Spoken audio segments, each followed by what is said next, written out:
What we know is a drop, but what we don't know is an ocean.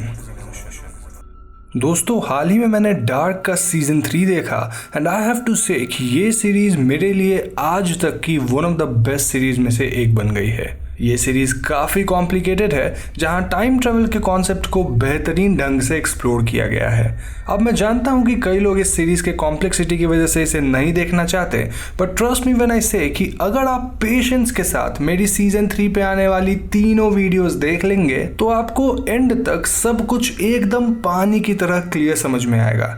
मैं यहाँ ना सिर्फ series explain करूंगा बल्कि आपको एक बेहतरीन फैमिली ट्री भी दिखाऊंगा जिससे आपकी सारी डाउट्स एकदम क्लियर हो जाएगी।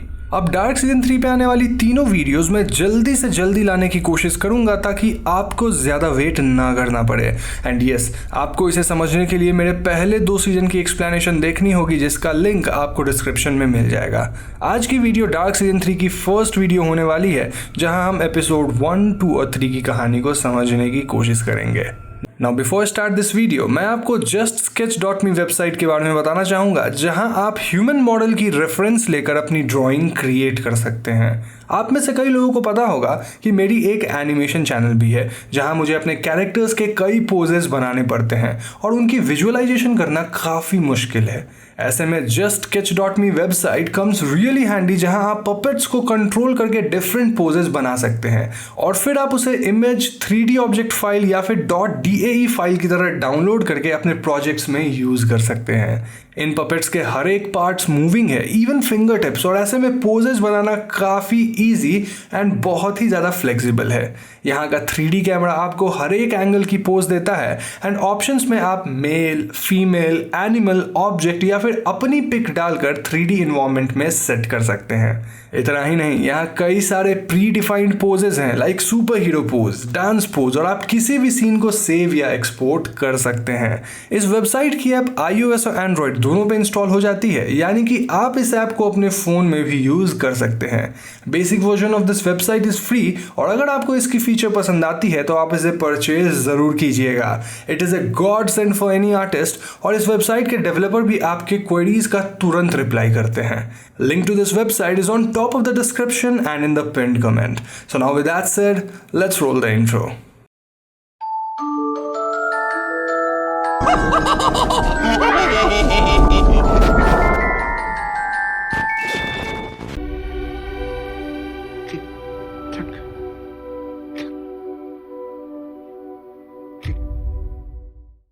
तो दोस्तों इस बार एक्सप्लेनेशन के लिए मैं कुछ बेसिक रूल्स बना देता हूं जिससे आपकी कन्फ्यूजन्स एकदम कम हो जाए। तो सबसे पहली बात ये कि मेरी most of the theories correct थी, including the alternate world theory. So मैं नॉर्मल वर्ल्ड को एडम्स वर्ल्ड बोलूँगा और ऑल्ट वर्ल्ड को ईवाज वर्ल्ड। इसकी एक स्विच आपको वीडियो में हमेशा दिखती रहेगी जिससे आपको पता चलेगा कि कहानी कौन से वर्ल्ड में चल रही है, क्योंकि बार बार ऑल्ट ऑल्ट बोलना अजीब है और इससे आपकी कंफ्यूजन बढ़ेगी। इसके अलावा आपको नीचे ईयर की टाइमलाइन भी दिख रही होगी जो कि वीडियो में किसी भी वक्त आपको ईयर बता देगी। Now as we all know कि किसी एक टाइमलाइन में एक ही इंसान के कई वर्जन्स हो सकते हैं like Jonas, travelling Jonas, stranger Jonas and Adam. Similarly ये लॉजिक ईवाज वर्ल्ड में मार्था के लिए भी काम करेगी जहां एक ही टाइम पे कई मार्था हो सकती है। अब ऐसा क्यों है इसके बारे में हमें आगे पता चलेगा। तो सीजन 2 के लास्ट में हमने जिस मार्था को देखा था वो ईवाज वर्ल्ड की ट्रैवलिंग मार्था थी और वो जॉनस को बचाकर अपने वर्ल्ड के केव में ले जाती है। ट्रैवलिंग मार्था कहती है कि उसकी और एडम की दुनिया इंटरट्वाइंड है एज अ नॉट और वो सब कुछ ठीक कर देगी।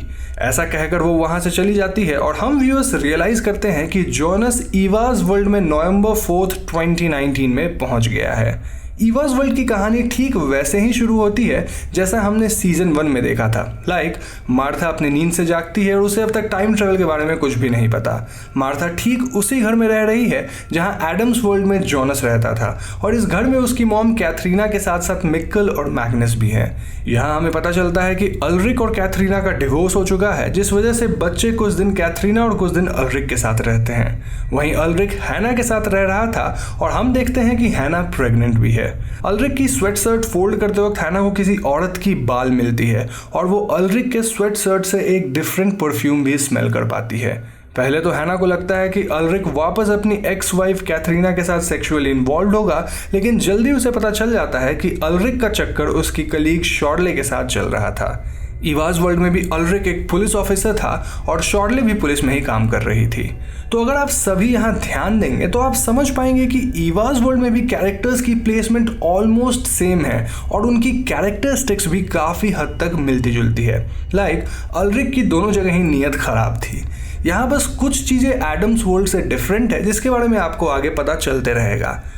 मार्था एडम्स वर्ल्ड के जॉनस की तरह एक येलो जैकेट पहनती है और वो साइकिल से स्कूल जाती है। स्कूल में हम देखते हैं कि मार्था किलियन ओबेंडॉफ नाम के लड़के को डेट कर रही है और यहाँ हम बार्थोस को भी देख पाते हैं। मार्था का भाई मैग्नस फ्रांसिस्का को डेट कर रहा था, but the weird thing is कि ईवाज वर्ल्ड में फ्रांसिस्का म्यूट है और एलिजाबेथ बोल और सुन सकती है, जबकि एडम्स वर्ल्ड में सिचुएशन ठीक उल्टा था। यहाँ हम हेल्गे डॉपलर को भी देख पाते हैं जिसकी आईज पे स्कार है और वो यहाँ भी कुछ अजीब बातें बोलता रहता है। यहाँ हेल्गे का बेटा पीटर एक प्रीस्ट था और उसका अफेयर बेंजामिन वॉलर के साथ चल रहा था जो कि एडम्स वर्ल्ड में एक ट्रांसजेंडर था। पुलिस यहाँ भी एरिक को ढूंढ रही है जो कि अचानक से गायब हो गया है। शॉर्लेट इज ट्राइंग कि उसे न्यूक्लियर पावर प्लांट को सर्च करने की वारंट मिल जाए क्योंकि उसे अलेक्जेंडर पे शक है जो कि न्यूक्लियर पावर प्लांट रन कर रहा था। एक इंपॉर्टेंट बात ये कि ईवाज वर्ल्ड में जॉनस नहीं है। Now if you are getting confused, मैं यहाँ आपके सामने एक फैमिली ट्री शो कर देता हूँ और आप वीडियो को पॉज करके इसे समझ सकते हैं।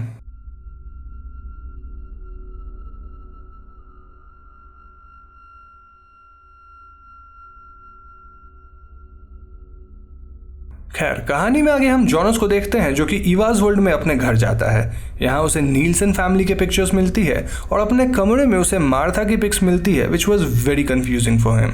यहाँ से वो अपने स्कूल जाता है जहाँ बार्थोस क्लास में ब्लैक होल पर प्रेजेंटेशन दे रहा था और सरप्राइजिंगली उसे वहाँ कोई भी नहीं पहचानता। जॉनस मार्था से बातें करने की कोशिश करता है लेकिन मार्था उसे पहचान तक नहीं रही थी।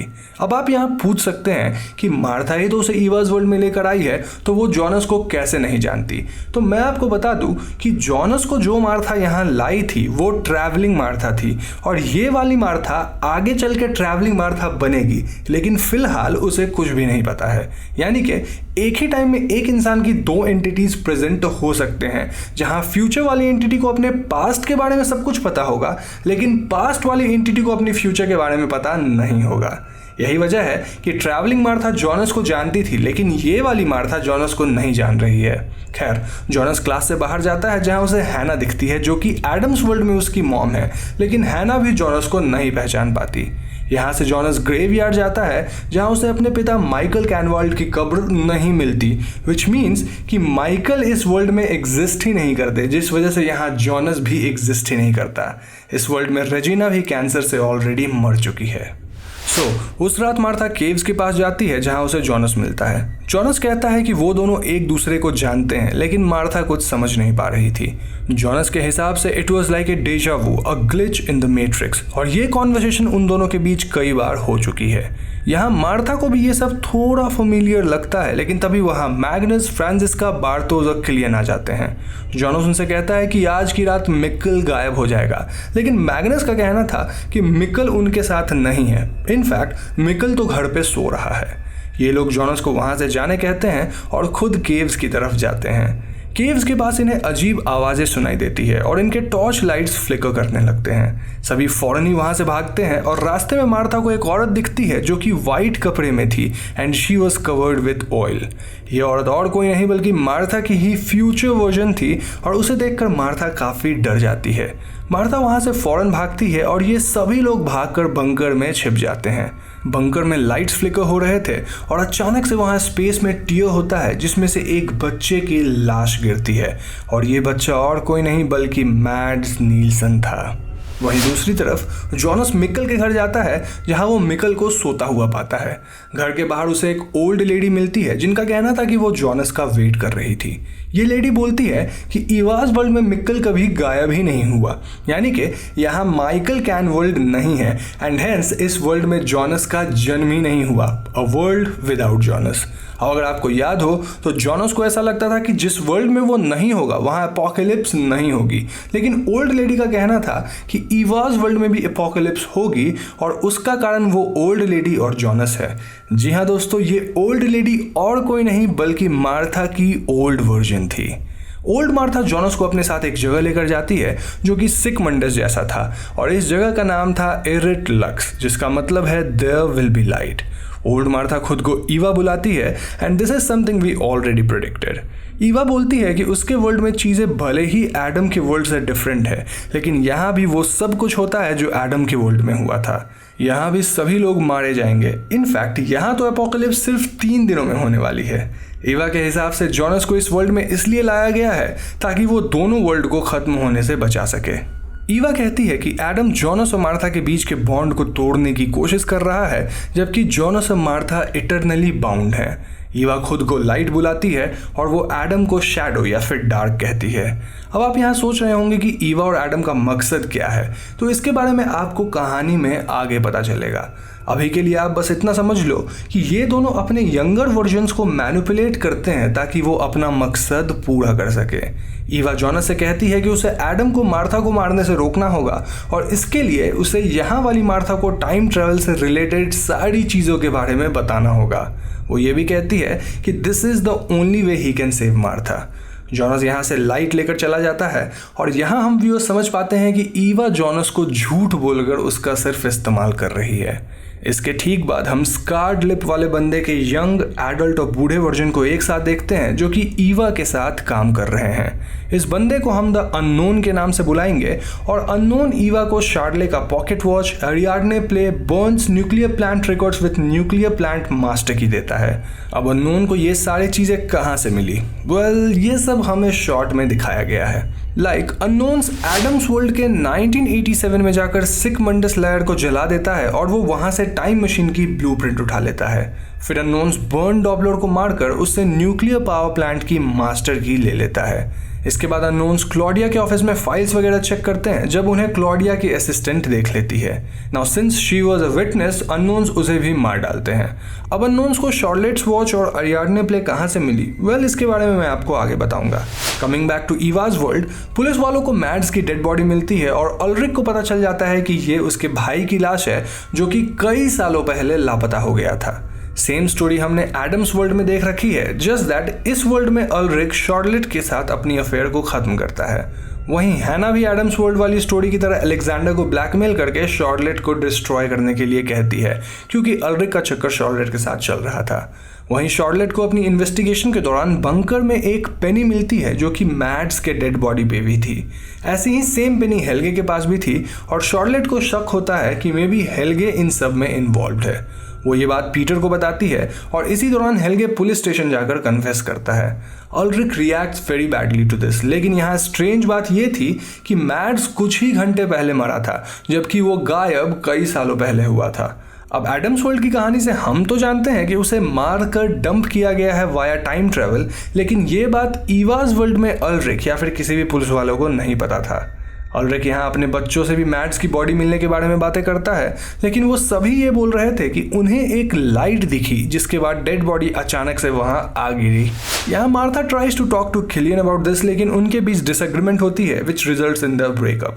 इसके बाद मार्था को वापस जॉनस मिलता है जो कि ईवा के कहने पे उसे सब कुछ समझाने की कोशिश करता है। पहले तो मार्था उसकी बातों को नहीं मानती, बट इवेंचुअली उसे कुछ कनेक्शंस फील होते हैं जिस वजह से वो जॉनस को फॉलो करती है। ये दोनों केव पैसेज से ईवाज वर्ल्ड के 2053 में पहुंच जाते हैं, जहां केव के आसपास सिर्फ रेगिस्तान थी। वहां उनके सामने एक औरत आती है जो कि और कोई नहीं बल्कि मार्था की ही ओल्डर वर्जन थी जो कि अपने मिडिल एजेस में थी। हम इसे मिडिल मार्था के नाम से पुकारेंगे टू अवॉइड एनी कंफ्यूजन। यहाँ से कहानी शिफ्ट होकर एडम्स वर्ल्ड में जाती है, जहाँ हम हर एक टाइमलाइन में जून से 3 महीने बाद की कहानी देखेंगे। यानी कि 27 जून 2020 को अपोकलिप्स हो गई और उसके बाद वहाँ के कई कैरेक्टर्स मारे गए और कुछ कैरेक्टर्स अपनी जान बचा पाए। लेकिन जैसा हमने प्रिडिक्ट किया था, स्ट्रेंजर जॉनस मैग्नस फ्रांसिस्का और बारदोस को बचाकर 1888 में ले गया, जहाँ तकरीबन 3 महीने रहने के बाद द डेट इज 21 सितंबर। ये लोग यहाँ एक फैक्ट्री में टाइम मशीन बनाने की कोशिश कर रहे हैं और ये जगह एक ब्लाइंड ओल्ड मैन का था। ईवाज वर्ल्ड की ट्रैवलिंग मार्था यहाँ आती है और वो स्ट्रेंजर जोनस से बातें करती है।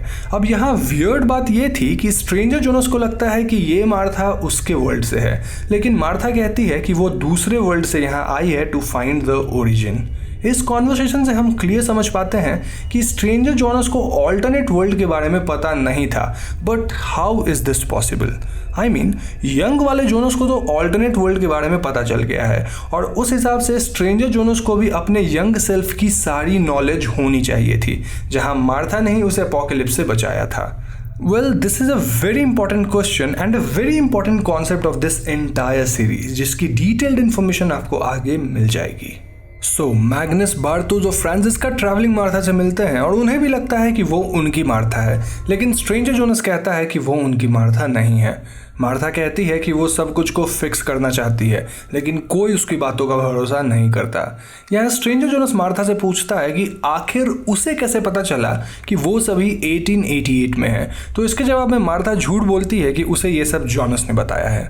अब स्ट्रेंजर जोनस को लगता है कि उसे तो यंग जोनस के बारे में सब पता होना चाहिए, तो इसलिए वो मार्था को लायर बोलकर गुस्सा होता है। यहाँ हम फिर से फैक्ट्री के ओनर को देख पाते हैं जो कि ब्लाइंड था और वो स्ट्रेंजर जोनस को पैराडाइज क्रिएट करने कहता है, जहाँ there will be no pain और हर एक दुर्घटना को रिवर्स किया जा सकता है। इस ओल्ड मैन के हाथ में एक वॉकिंग स्टिक भी थी जिसपे सिगमंडस क्रिएटस लिखा था। मीनवाइल बार्थोस ट्रैवलिंग मार्था से बातें करता है और वो बताता है कि ये लोग फ्यूचर से ट्रैवल करके 1888 में आए हैं, although Jonas had no plans to come here. अब ये सभी यहाँ स्टक हैं क्योंकि उनके पास अब न्यूक्लियर मटेरियल नहीं है जिससे वो अपने ट्रैवल डिवाइस में यूज कर सके।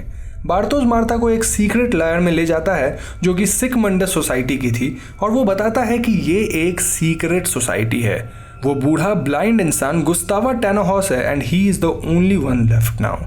गुस्तावा के पिता मानते थे कि ये स्पेस और टाइम के रूल्स को ओवरराइड किया जा सकता है और यहाँ हम व्यूअर्स गुस्तावा और उसके पिता की एक सीन भी देख पाते हैं। इस सीन में हम देखते हैं कि गुस्तावा बचपन से ही ब्लाइंड था और उसके डैड हाइनरैक अरियाडने प्ले पढ़ रहे थे जो कि उनके वाइफ की फेवरेट प्ले थी।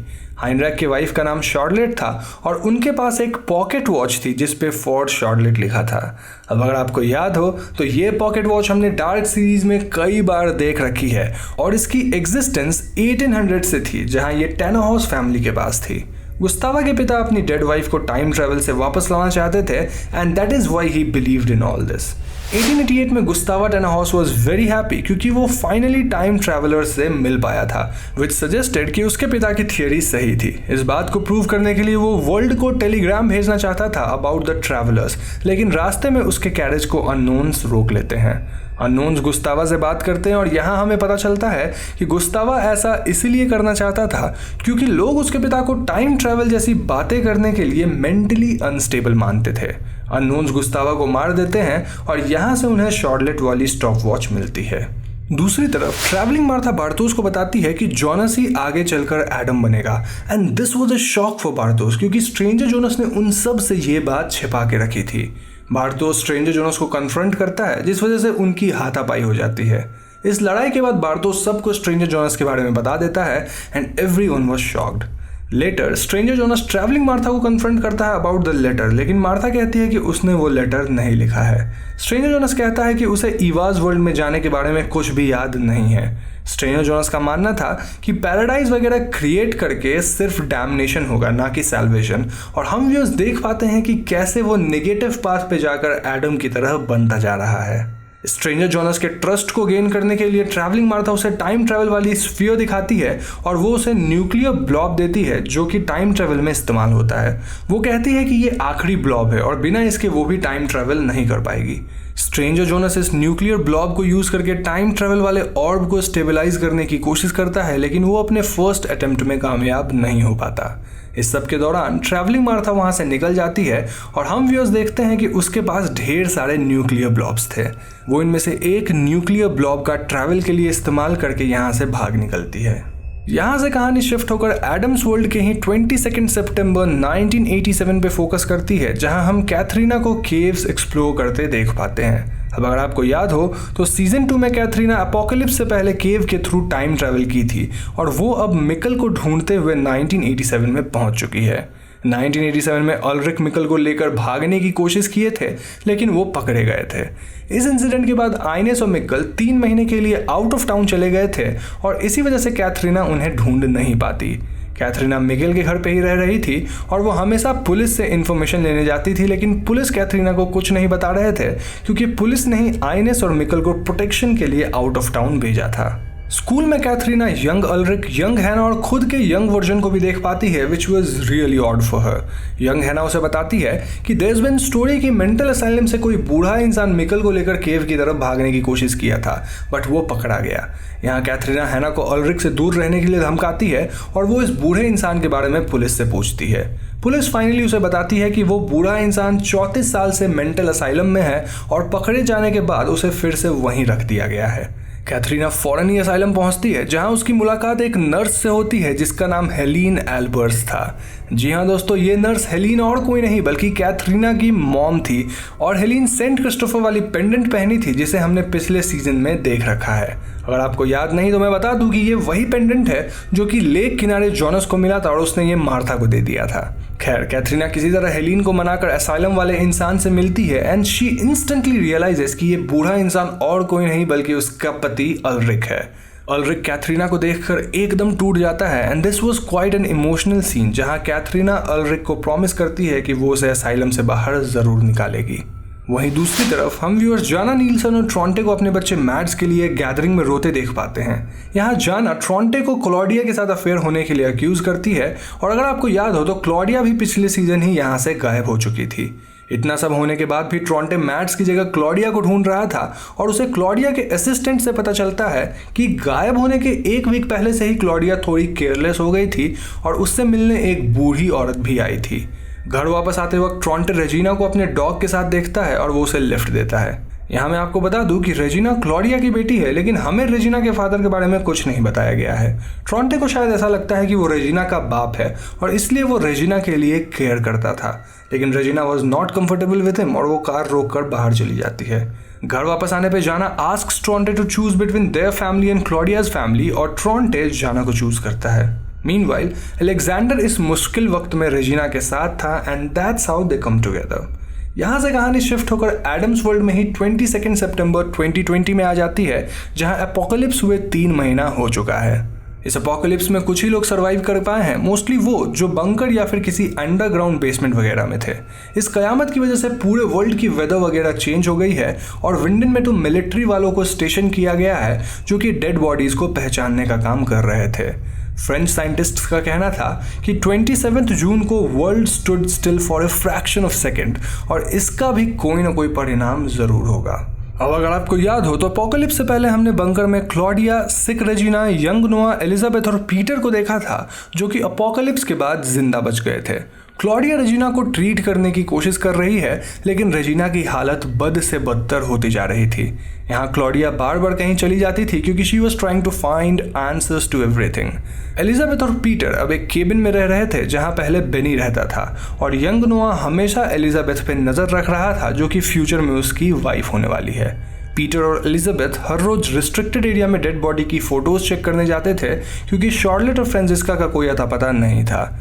इन पिक्चर्स में हम वॉलर, क्लॉजन, अलेक्जेंडर इत्यादि की पिक्स देख पाते हैं विच प्रूव्स कि ये सब मारे गए हैं, लेकिन यहाँ शार्ले और फ्रांसिस्का की पिक्स नहीं थी। ऐसा इसीलिए क्योंकि वी नो कि फ्रांसिस्का 1888 में चली गई है और शार्लेट के बारे में वीडियो में आगे पता चलेगा। यंग नोआ बार बार एलिजाबेथ से बातें करने की कोशिश करता था, लेकिन पीटर उसे अलाउ नहीं कर रहे थे। नोआ का कहना था कि पीटर की मौत के बाद वो एलिजाबेथ का ख्याल रखेगा, विच वॉज वेरी स्ट्रेंज। वहीं एलिजाबेथ को कुछ समझ नहीं आ रहा था और उसे एक डायरी मिलती है जो कि पीटर हमेशा अपने साथ कैरी कर रहा था। ये वही डायरी है जिसमें सारे प्रेडिक्शंस लिखे थे और पीटर इस डायरी के बारे में एलिजाबेथ को कुछ नहीं बताता। यंग नोआ केव के अंदर वाली पैसेज को क्लियर करने की कोशिश करता रहता है और क्लॉडिया अपोकलिप्स के बाद हुई सारी घटनाओं को रिकॉर्ड कर रही थी, जहां वो गॉड पार्टिकल को भी स्टेबलाइज करने की कोशिश कर रही है to go back in time. अब अगर आपको याद हो तो जॉनस फ्यूचर में इन्हीं रिकॉर्डिंग्स को सुन रहा था। इसके बाद हम ओल्ड ट्रॉन्टे को देखते हैं जो कि रेजिना को चोक करके मार देता है और उसका कहना था कि this was the only way to save her. अब ट्रॉन्टे यहाँ कैसे आया इस बारे में हमें नहीं बताया गया है, लेकिन आगे की कहानी में वो बात क्लियर हो जाएगी। रेजिना के मरने के बाद Claudia finds a dead body और वो ये देखकर एकदम टूट जाती है। नाउ यहाँ से कहानी स्विच होकर एडम्स वर्ल्ड के 2053 में जाती है, जहाँ हम शार्लेट को एलिजाबेथ के साथ देख पाते हैं, जो कि उसकी माँ और बेटी दोनों हैं। अगर आपको याद हो तो लास्ट सीजन के एंड में दोनों ने एक दूसरे को टच किया था, जिससे शार्लेट अब 2053 में पहुंच गई है। 23 सितंबर को ट्रैवलिंग मार्था 1888 से भागकर 2053 में आती है और यहाँ हमें पता चलता है कि ट्रैवलिंग मार्था को एडम ने 1888 में भेजा था ताकि वो न्यूक्लियर ब्लॉब स्ट्रेंजर जॉनस को दे सके। लुक्स लाइक जिस तरह ईवा जॉनस को मैनिपुलेट कर रही थी, ठीक उसी तरह एडम ट्रैवलिंग मार्था को मैनिपुलेट कर रहा है। पहले 3 एपिसोड्स की कहानी यहीं पर खत्म हो जाती है। तो दोस्तों ये थी डार्क सीजन 3 के पहले 3 एपिसोड्स की कहानी and I am pretty sure कि आपके मन में कई क्वेश्चंस और कन्फ्यूजन्स होंगे। आपके सारे सवालों का जवाब मैं आने वाली 2 वीडियोस में दूंगा और तब तक के लिए आप इस फैमिली ट्री को देख सकते हैं, जिससे आपको कैरेक्टर्स को समझने में काफ़ी आसानी होगी। इस सीरीज के 3rd वीडियो में मैं पूरे फैमिली ट्री को भी एक एक करके एक्सप्लेन करूंगा, तो मेक श्योर कि आप इस पूरी सीरीज को फॉलो कीजिए एंड डोंट गेट टेंस्ड अगर आपके लिए कई चीज़ें बाउंसर की तरह है, क्योंकि 3rd वीडियो के एंड तक आप डार्क सीरीज के एक्सपर्ट बनके बाकी लोगों को समझा रहे होंगे। मुझे भी सीजन 3 के पहले 5-6 एपिसोड्स में अजीब सा फील हो रहा था, लेकिन एंड तक आते आते सब कुछ एकदम क्लियर हो गया। सो वीडियो पसंद आई हो तो इसे लाइक कीजिए और जाने से पहले मैं आपको फिर से justsketch.me वेबसाइट को विजिट करने की सलाह दूंगा, जहां आप ह्यूमन पपेट्स के डिफरेंट पोजेस को एक्सपोर्ट कर सकते हैं। The link to the website is in the description and pinned comment. Now अगर आप मेरी डार्क पे आने वाली अगली वीडियोस को मिस करना नहीं चाहते तो हमारे चैनल हॉन्टिंग ट्यूब को सब्सक्राइब करके बेल आइकॉन को जरूर दबा दीजिएगा, क्योंकि हम अपने चैनल पे ऐसी वीडियोस लाते रहते हैं। पीस।